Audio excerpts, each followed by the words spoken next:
بسم اللہ الرحمن الرحیم۔ دیکھیے اسٹریس عام طور پہ کب ہوتا ہے؟ جب آپ کا اللہ سے کنیکشن، ٹینشن آپ کو تب ہوتا ہے۔ میں آپ کو مثال دوں، بھائی آپ نے جو بھی غلطی کی ہو مثال کے طور پہ، اور اس ملک کا بادشاہ جو ہے نا آپ کا بہت قریبی یار ہو، آپ کو ٹینشن ہوگا؟ ٹیکنیکلی کہیں گے بھائی وہ سنبھال لے گا، آپ کا بڑا بھائی بادشاہ ہو، آپ کا بڑا بھائی کوئی افسر ہو، آپ نو ٹینشن۔ اب یہ مثال جو ہے یہ اس طرف فٹ نہیں ہوگی، کیونکہ اگر آپ گنہگار ہوں گے تو زیادہ ٹینشن ہونا ہے کہ یہ والا وہ خدا بڑے بھائی کی طرح نہیں ہے جو پارٹی بازی کر کے جو ہے آپ کو جنت میں ڈال دے، حساب کتاب ہوگا۔ لیکن کنیکشن ہوگا تو انسان نا امید نہیں ہوگا۔ اسی لیے کہ نا امیدی سب سے بڑا گناہ ہے، کفر شرک سے بڑا گناہ ہے نا امید، کہ اللہ کی رحمت سے، میں گنہگار ہوں، میں نے خطا کی، مجھ سے مسٹیک ہو گئی، لیکن اللہ کی رحمت سے نا امید نہیں ہونا۔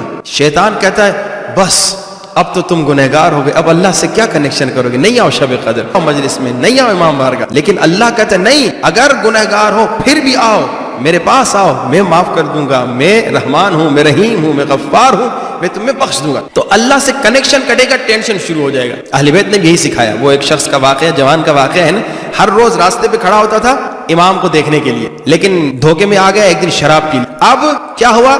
امام کو دیکھنے کھڑا تو ہوا کیونکہ اس سے بہت امام سے محبت تھی، لیکن اب اسے شرم آ رہی تھی کہ امام میرے قریب سے گزریں گے، میں کیسے امام کے سامنے سامنا کروں گا؟ تو جیسے امام آتے ہیں منہ پھیر لیتا ہے، یعنی پشت کر دیتا ہے کہ امام مجھے نہ دیکھیں۔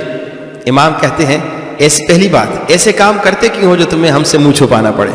ایسے کام کرتے کیوں ہو جو تمہیں ہم سے منہ چھپانا پڑے؟ اور دوسری بات، جتنا بھی برا کام کیا ہم سے منہ نہ پھیرو، ہمارے ساتھ کنیکٹڈ رہو، ہم تمہیں بچائیں گے، ہم تمہیں نجات دیں گے۔ تو جب انسان اللہ سے ڈسکنیکٹ ہوتا ہے، اہل بیت سے ڈسکنیکٹ ہوتا ہے، وہاں ٹینشن شروع ہوتا ہے۔ پہلے جس میں ان کا وجوہات تلاش کریں، ان میں سے سب سے بڑی وجہ جو علماء بتاتے ہیں، عرفاء بتاتے ہیں، کتابوں میں ملتی ہے، وہ یہ کہ انسان اللہ سے ڈسکنیکٹ ہو گیا تو جناب اسٹریس، ٹینشن شروع ہو جاتا ہے۔ جاب کا ٹینشن ہے، آپ سمجھیے فیملی کا ٹینشن ہے، ایگزام کا ٹینشن ہے، جتنے بھی ٹینشنز ہیں، ان سب کا کنیکشن اس چیز کے ساتھ ہے جب انسان اللہ سے ڈسکنیکٹ ہو گیا۔ اب مثلا اب تعجب کی بات ہوگی آپ کو شاید کہ بچے آگے پوچھتے ہیں کہ مولانا امتحان سر پر ہے اور ہم امتحان میں پاس ہونا چاہتے ہیں، تو اس کا کوئی نسخہ؟ اس کا نسخہ پتہ ہے کیا ہے؟ ایک تو محنت، اور دوسرا کم سے کم 60 آیتیں ڈیلی پڑھا کرو، 90 آیتیں ڈیلی پڑھا کرو۔ مولانا امتحان کہیں آیتوں سے کیا؟ یعنی اللہ سے کنیکشن کریٹ کرو، محنت اپنی جگہ پہ، لیکن اگر چاہتے ہو تمہیں اللہ مدد کرے انشاءاللہ تو یہ اللہ کے ساتھ کنیکشن کریٹ کرو۔ قرآن پڑھو تم امتحان میں پاس ہو جاؤ، یعنی کہ محنت نہ کرو امتحان میں پاس ہو جاؤ گے، نہیں، محنت اپنی جگہ پر ضروری ہے، جیسے میں نے کہا محنت، اور پھر یہ اللہ کے ساتھ کنیکشن۔ جاب نہیں مل رہی، فلاں دعا کرو جاب مل جائے گی، اللہ سے کنیکشن۔ بیوی نہیں مل رہی، فلاں دعا پڑھو، اللہ سے کنیکشن۔ بیوی مل گئی، بچے نہیں مل رہے، دعا فلاں کرو، اللہ سے کنیکشن۔ یہ اللہ سے کنیکشن جو ہے نا ٹینشن کو ختم کر دیتا ہے، اور جو اللہ سے کنیکٹڈ ہوتا ہے لا خوف علیہم ولا ہم یحزنون، انہیں کوئی ٹینشن نہیں۔ اب میں کیا کروں؟ مجھے ٹینشن ہو گیا، بہترین ایک نسخہ، اور وہ نسخہ کیا ہے؟ یہ اپنا سیدھا ہاتھ سینے پہ رکھیں، ہاں جی، اور سورہ رعد کی آیت نمبر 28 7 مرتبہ پڑھیں۔ کیا ہے؟ الذین آمنوا وتطمئن قلوبهم بذکر اللہ الا بذکر اللہ تطمئن القلوب، 7 مرتبہ یہ پڑھیں۔ لیکن دیکھیں ایک بات یاد رکھیے، جتنے میں آپ کو اذکار بتا رہا ہوں نا، خدا کی قسم کھا کے کہہ رہا ہوں کہ ان اذکار سے معجزہ ہوتا ہے۔ جیسے میں نے ختم استغفار، نماز استغفار کا آپ کو بتایا، آپ کے شہر کا واقعہ ہے کہ 5 دن اس بچے نے، اس جوان نے عمل کیا، وہ آگے کہتے ہیں مولانا میری زندگی میں معجزہ ہو گیا، اور یہ شاید بہت سارے دوسرے پڑھ رہے ہوں گے، ان کی زندگی میں ابھی نہیں ہوا ہوگا۔ ڈیپینڈ کرتا ہے کہ انسان کا باطن کتنا پاک ہے، ڈیپینڈ کرتا ہے کہ کتنا انسان نے گریہ کر کے وہ کنیکشن اللہ کے ساتھ قائم کر دیا، گریہ کر کے کنیکشن قائم ہو گیا، توبہ کر لی، باطن پاک ہو گیا۔ ایسے نہ ہو کہ آپ یہ ذکر بھی کرتے رہیں، جیسے وہ استغفر اللہ کا ہم نے ذکر دیا کہ استغفر اللہ ربی واتوب الیہ 100 مرتبہ پڑھو، تو جناب اس پہ آپ کو ایک لطیفہ سنا دوں کہ بھائی آدمی جو ہے استغفر اللہ کر رہا ہے لیکن ساتھ میں گناہ بھی کر رہا ہے۔ ایک ایران کا واقعہ ہے، ایک عالم دین بتا رہے تھے، کہہ رہے تھے کہ بھائی ہم نے دیکھا ایک آدمی ہاتھ میں تسبیح بس میں بیٹھا ہوا ہے، اور جیسے کوئی بے حجاب لڑکی اندر آ رہی ہے نا، یہ اسے دیکھ کے گھور کے دیکھے کرے استغفر اللہ۔ اچھا پھر دوسری لڑکی آئی، تسبیح ہاتھ میں، زبان پہ استغفر اللہ، پھر اس کو دیکھ رہا ہے استغفر اللہ۔ اچھا پھر ذرا وہ بزی ہو گیا تو تیسری لڑکی بھی آئی، اس کی نظر نہیں پڑی تو کسی نے مذاق سے کہا تیسری استغفر اللہ آ گئی۔ یہ جب ذکر کر رہے ہیں اور پھر نامحرم کو دیکھ رہے ہیں، کان سے گانے سن رہے ہیں، زبان سے گالی دے رہے ہیں، تو پھر وہ اثر ڈاؤن ہو جائے گا۔ اگر چاہتے ہیں اثر ہو. وہ آپ کو اگر یاد ہو میں نے 2 سال پہلے ایک مثال میں ہر روز دیتا تھا, موٹے والی مثال, اگر آپ کو یاد ہو. وہ کیا تھی کہ بھائی ایک آدمی بہت موٹا ہو گیا ہے, ڈاکٹر کے پاس گیا, ڈاکٹر نے کہا کہ بھائی تم ایکسرسائز کرو, دوڑو, جوگنگ کرو, جم میں جاؤ. وہ ایکسرسائز کر رہا ہے, دوڑ رہا ہے, جم میں جا رہا ہے, لیکن پھر کیا کر رہا ہے, جب واپس آ رہا ہے تو ڈبل ٹرپل کھا رہا ہے. تو یہ اب پتلا نہیں ہوگا, یہ اور موٹا ہوگا. 6 مہینے کے بعد ڈاکٹر کے پاس جائے گا, ڈاکٹر صاحب نسخے پہ عمل کیا, لیکن کیا ہوا ڈاکٹر صاحب, میں تو اور موٹا ہو گیا. ڈاکٹر کہے گا ایکسرسائز کے ساتھ کیا پرہیز بھی کیا کھانے پینے میں یا نہیں؟ دوائی میں بھی اسی طرح, آپ ڈاکٹر کے پاس جائیے, دوائی آپ کو ڈاکٹر لکھ کے دے گا, لیکن ساتھ میں کہے گا پرہیز پرہیز پرہیز پرہیز. تو کل کو یہ نہ کہ مولانا آپ نے کہا اس سے یہ ہو جائے گا, اس سے یہ ہو جائے گا, ہمیں تو نہیں ہوا. تو پھر وہ دیکھیں آپ اپنے اندر محاسبے پہ اسی لیے ڈسکشن کر رہے ہیں, محاسبہ کرو کہ کیا وجہ ہے کہ یہاں ایک جوان نے 5 دن نماز استغفار پڑھی, اسے وہ ملا جو اس کی توقع اور تصور 30 دن پڑھ رہے اور آپ کو نہیں. وہ تلاش کیجئے. ایک مومن نے آگے مجھے کہا مولانا مجھے نہیں معلوم میرے اندر کیا مشکل ہے جو یہ میرا کام پھنس رہا ہے. میں نے کہا تلاش کرو, محاسبہ کرو, چیک کرو. محاسبہ کا یہی کام ہے, وہ اسکریننگ کر کے اس وائرس کو تلاش کرو کس وجہ سے. میں نے جیسے کہا کل وہ آثار, گناہ کے آثار, بھائی لوگ کہتے ہیں بھائی میں تو ٹھیک ٹھاک آدمی, میں نے کوئی گناہ ہی نہیں کیا. اور میں نے کیا کہا, میں نے تو ایک جملہ ہی کہا. آپ کے ایک جملے نے اس کی زندگی میں کتنا چینج لایا کہ بھائی وہ گھر گیا, بیوی سے لڑا, بیوی کو طلاق دے دی, بچے جو ہیں وہ جناب عجیب غریب تربیت ان کی ہوئی, بڑے ہو کے ایک قاتل بنا, ایک زناکار, ایک شرابی. ان سب کے پیچھے وہ ایک جملہ تھا جو اگر آپ نہ کہتے تو شاید اس دن یہ واقعہ نہ ہوتا, لیکن آپ نے جناب وہ جملہ کہا اور پھر آپ نے تباہی کر لی. آپ سمجھ رہے میں نے تو ایک جملہ کہا.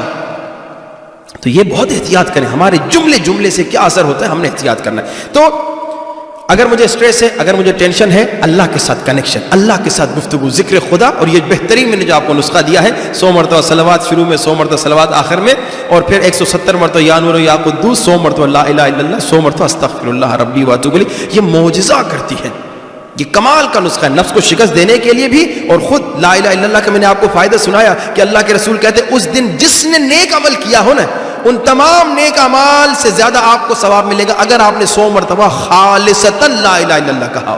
مولا علی کہتے ہیں جب کسی نے پوچھا جہاں آپ کھڑے ہیں عرش تک کتنا فاصلہ ہے, فرمایا ایک لا الہ الا اللہ خلوص کے ساتھ. یہ نارمل نسخہ نہیں دیا میں نے آپ کو, اور یہ ایک نسخہ نہیں, یہ 3-4 نسخے کمبائن کر کے میں نے آپ کی خدمت میں پیش کیے ہیں. تو اس پہ انشاءاللہ عمل کیجیے, دائم الذکر رہیے. خود نفس کو شکست دینے کا انشاءاللہ, جس پہ ہم مجلس میں شاید یا درس پہ گفتگو کریں, نفس کو شکست دینے کے اس نسخے کے ساتھ جو سب سے بڑا ایک نسخہ کیا ہے, دائم الذکر, دائم الوضو اور نماز شب. اس پہ انشاءاللہ تفصیل سے گفتگو ہوگی. نفس کو شکست دینے کے لیے بہت ضروری ہے, اور اس کے دنیاوی فائدے بھی ہم آپ کو بتائیں گے ان تینوں کے انشاءاللہ اگر وقت رہا. تو نمبر 1, اگر مجھے اسٹریس ہے, میں سیدھا ہاتھ اپنا سینے پہ رکھوں, سورہ رعد آیت نمبر 28 پڑھوں, الذین آمنوا وتطمئن قلوبهم بذکر اللہ الا بذکر اللہ تطمئن القلوب. اور جب میں یہ کہہ رہا ہوں تو دل میں سکون ہو, یقین ہو کہ اللہ ہی کے ذکر سے اطمینان ملتا ہے. اچھا, ایک سوال یہ ہو گیا. دوسرا سوال, اچھا مولانا یہ پہلے بھی سوال آیا تھا, یہ پھر آیا ہے, یہ الگ سوال ہے, اس پہ ہم جواب دے چکے, اس پہ میں بہت مختصر جواب دوں. مولانا قرآن عربی میں سمجھ میں نہیں آتا تو ہم اپنی زبان میں پڑھیں تو اچھا نہیں ہم سمجھیں. میں نے کہا تھا بہت اچھی بات ہے, لیکن دونوں کو رکھیں, عربی میں بھی رکھیں اور اپنی زبان میں اس کا ترجمہ سیکھیں. اس کی وجہ میں آپ کو بتا رہا ہوں. یہ دیکھیے, یہ ایک کمال کا ایک نسخہ بھی آپ کو مل رہا ہے. اور ایک مومن نے کہا تھا مولانا یہ نسخے جو ہیں ہمیں بتائیے. دیکھیں اب میں ہر مجلس میں 5-6 نسخے دے رہا ہوں, کوئی اسے فرینچ میں یا گجراتی میں ترجمہ کر کے ایک بکلیٹ بنا سکتا ہے تاکہ مومن اس سے استفادہ کریں. یہ کوئی ایک کتاب سے نہیں, پتہ نہیں کتنی کتابوں سے مختلف نسخے ہیں جو آپ کی خدمت میں پیش کر رہے ہیں, تو اس سے مسلسل آپ فائدہ حاصل کر سکتے. اب دیکھیے مولانا ہم قرآن عربی میں چھوڑ دیں, صرف فرینچ میں پڑھنی, آپ اپنی زبان میں ترجمہ پڑھتے رہیں لیکن دونوں کو ساتھ رکھیں. فائدہ سنیے, قرآن روایت سنیے, قرآن جو اپنی آنکھوں سے پڑھتا ہے, قرآن آنکھوں سے پڑھنا یعنی ایک مرتبہ حفظ کر کے پڑھ رہا ہے, ایک مرتبہ عربی کو قرآن کو آنکھوں سے دیکھ کے پڑھ رہا ہے, اس کا ثواب دیکھیے. جو قرآن کو عربی کو اپنی آنکھوں سے دیکھ کر پڑھتا ہے اس کو اللہ اجر یہ دیتا ہے کہ اس کا عذاب تو کم کرتا ہے, لیکن اس کے ماں باپ جو مر چکے ہیں اور قبر میں ہیں ان کا عذاب بھی کم. ماں باپ مر گئے, گنہگار تھے, اب آپ نے آنکھ کھول کے قرآن کو دیکھ کے آپ نے قرآن کی 4 آیتیں پڑھی تو اللہ ماں باپ کا بھی عذاب کم کر دیتا ہے. اللہ کے رسول کی حدیث ہے نا کہ گزر رہے تھے, کہا کہ جلدی گزرو قبرستان سے, کہا یا رسول خدا کیوں؟ کہا اس قبر پہ عذاب ہو رہا ہے. واپس آئے اسی قبر پہ کھڑے ہو گئے. کہا یا رسول خدا کیوں کھڑے ہو گئے؟ کہا اب اس پہ رحمت نازل ہو. کہا کیوں رحمت نازل؟ ابھی تو عذاب تھا. کہا اس کے بچے نے قرآن پڑھنا سیکھا اور بسم اللہ الرحمن الرحیم کہا, اور جیسے اس کے بچے نے بسم اللہ الرحمن الرحیم کہا تو اللہ نے کہا اے فرشتو اس کا بیٹا مجھے رحمان الرحیم بلا رہا ہے تو اس پہ رحمت نازل کر دو, عذاب ختم کر دو. اور اس میں ایک اور نسخہ سنیے, سپر پاور نسخہ. کیا ہے؟ اللہ کو ہم کیسے لکھتے ہیں کبھی کبھار اللہ کے بجائے 786, ایسا ہے نا 786.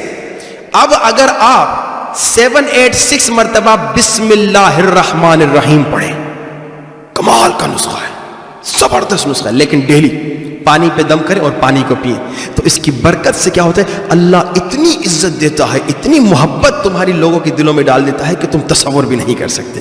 البتہ تمام نسخے میں نے کہا شرائط دعا کا خیال رکھنا بہت ضروری ہے. اب آج کل لوگ مثال کے طور پہ الیکشن میں لڑتے ہیں خود کو بڑا بنانے کے لیے. میں الیکشن میں لڑنے کی ضرورت ہی نہیں, یہی ذکر 786 ٹائم بسم اللہ الرحمن الرحیم پڑھے, پانی پہ دم کرے اور جناب وہ پیتا رہے, چہرے پہ لگائے, کیا ہوگا خود بخود اسے قوم جو ہے صدر, اگر کسی کو شوق ہے, یہ بہت خطرناک وائرس ہے. اگر میرے اندر صدر بننے کا, لیڈرشپ کا ایک شوق ہے, یہ بہت خطرناک وائرس ہے. ہاں اگر لوگ مجھے کہتے ہیں کہ بھائی آپ میں قابلیت ہے, آپ میں ایبلٹی ہے, آپ صدر بن جا, اور مجھے پتا ہے کہ مجھ میں ایبلٹی ہے اور میرے سے زیادہ ایبل اور قابل نہیں ہے, تو میں خدمت کے لیے آ جاؤں. لیکن اگر میرے اندر شوق ہے, یہ بہت خطرناک بات ہے. اور یاد رکھیے یہ حدیث ہے, اگر میرے کو آپ نے صدر بنا دیا, میں صدر بن گیا, ٹھیک ہے, آپ کی وجہ سے, آپ کی انسس کی وجہ سے, اب مجھے پتا چلا mister X, mister Y, mister Z اس میں مجھ سے زیادہ ایبلٹی ہے, یعنی میں اتنا اچھا مینج نہیں کر سکتا. اگر مثال کے طور پہ فلاں, حیدر بھائی, عباس بھائی, حسین بھائی جو بھی ہیں, وہ اگر آئیں وہ زیادہ اچھی اس کو مینج کر سکتے ہیں, تو اب میرا یہاں اس عہدے پہ رہنا جو ہے نا اتنا بڑا گناہ ہے کہ حدیث میں یہاں بیان کروں گا تو آپ سب بے ہوش ہو جائیں گے اور بہت بڑے سوالات پھر شروع ہو جائیں گے. تو میں حدیث نہیں بتا رہا, لیکن اتنا بتا رہا ہوں کہ اتنا انسان اللہ کی نظر میں گر جاتا ہے, جسے پتا ہے کہ بھائی جس مقام پہ میں بیٹھا ہوں یہ میرا مقام اتنا میں اس کے قابل نہیں, اور فلاں آدمی اس سے کئی گنا قابل ہے. تو اگر مجھے اس کے باوجود اس مقام کو چھوڑنے کا جی نہیں کر رہا تو یہ میں خطرناک منزل پر ہوں اور اللہ کی نظر میں بہت گر جاؤں گا. تو اب جیسے میں نے کہا عہدے کے لیے محنت کرنے کی ضرورت نہیں, سمپل کیا کرے انسان 786 مرتبہ بسم اللہ الرحمن الرحیم پڑھے اور جناب پانی پہ دم کرے, چہرے پہ لگائے, پانی پیے, تو خود اللہ اسے اس کا مقام جو ہوگا اسے عطا کرے گا. اچھا, اس کے بعد نماز استغفار کا سوال تھا کہ مولانا نماز استغفار جو ہے آپ مسلسل کہہ رہے ہیں, آپ نے کہا 5 دن میں اس لڑکے نے کمال کر دیا, اس کو مل گیا, اس کو تحفہ مل گیا, اس کو عطا ہو گئی, اس کو پتہ نہیں کیا چیز مل گئی اور وغیرہ وغیرہ, تو ہم تو پڑھ رہے ہیں ہمیں نہیں مل رہا, اور کیا یہ بس صرف نماز استغفار پڑھتے رہیں تو ہمیں مل جائے گا جو ہمیں چاہیے؟ میں نے پھر وہی بات کہی کہ دیکھیے جتنے بھی اہل بیت کے نسخے ہیں, جتنے بھی قرآن کے نسخے ہیں, جتنی بھی دعائیں ہیں, یہ ناممکن کو ممکن بناتے ہیں, لیکن شرط یہ ہے کہ آپ کا باطن پاک ہو, ساتوں اعضاء پاک ہو. اگر ایک گناہ بھی کیا, ایک جھوٹ بولا, 40 دن تک دعا قبول نہیں, ایک لقمہ حرام گیا, لقمہ حرام کتنا احتیاط کرنا چاہیے. ایک مومن نے مجھے کہا مولانا یہ کھائیے, میں نے کہا نہیں چیک کرو, اس نے کہا ٹھیک ہوگا ہم سب کھاتے ہیں, میں نے کہا چیک تو کرو. یہ بہت ضروری ہے کہ بھائی آپ چیک کریں کہ بھائی کیا کھا رہے ہیں.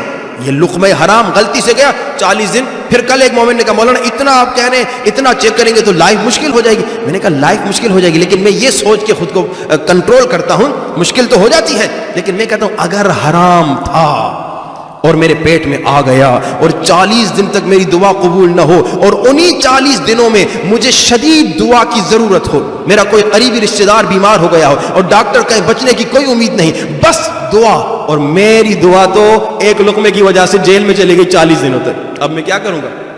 میں تو گیا, میں کہا تو بھائی میں یہ کام نہیں کروں گا, مجھے ڈر لگتا ہے. احتیاط بہت ضروری ہے. ہاں مشکل ہو جاتی ہے لائف. دیکھیں میں آپ کو بتاؤں, آپ لوگ کہتے ہیں مولانا آپ دین کو مشکل کریں, تھوڑی دیر دین کو چھوڑ دیں. ہم سب سمجھیے مسلمان نہیں, توبہ استغفر اللہ, تھوڑی دیر کے لیے.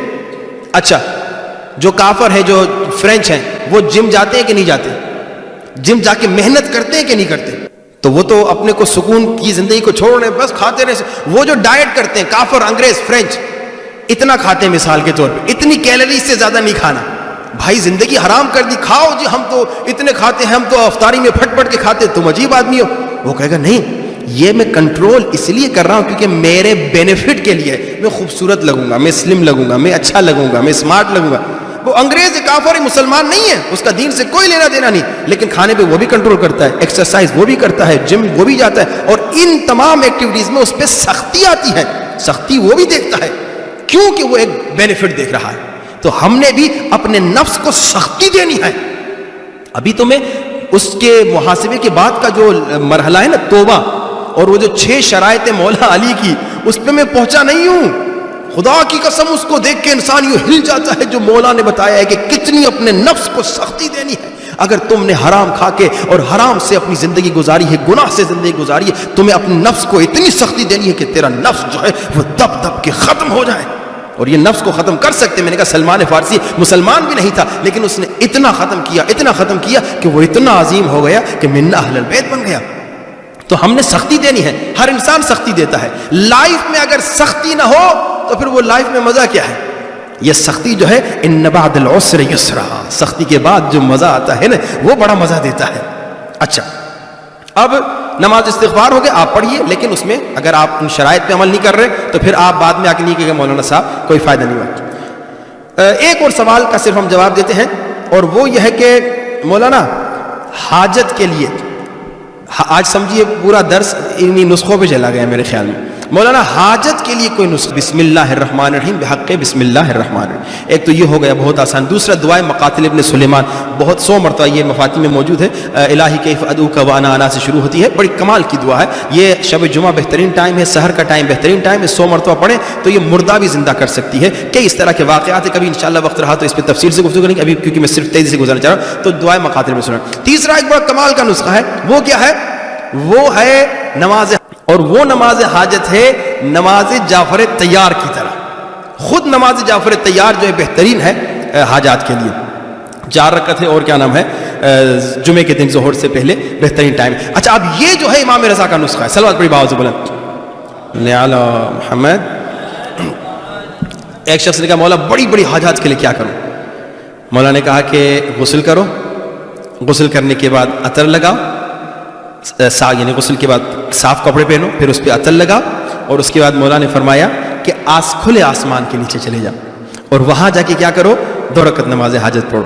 نماز جعفر تیار کرتے, لیکن تھوڑی سی سخت ہے. اس میں 150 قل واللہ پڑھنے ہیں. کیسے؟ وہی طریقہ, الحم پڑھا, 15 قل واللہ.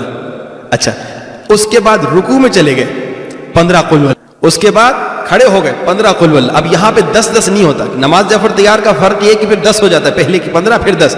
اس میں جناب آپ نے پورا 15, بلکہ یہ تو 150 سے زیادہ بات بن گئی. پھر سجدے میں اسی طرح 15 قل واللہ, اٹھ کے 15 قل واللہ, سجدہ 15 قل واللہ, اٹھ کے 15 قل واللہ, اور پھر پوری نماز دوسری رکعت بھی اس طرح کمپلیٹ کر کے, اور نماز ختم کرنے کے بعد سجدے میں جا کے 15 قل واللہ. اس کے بعد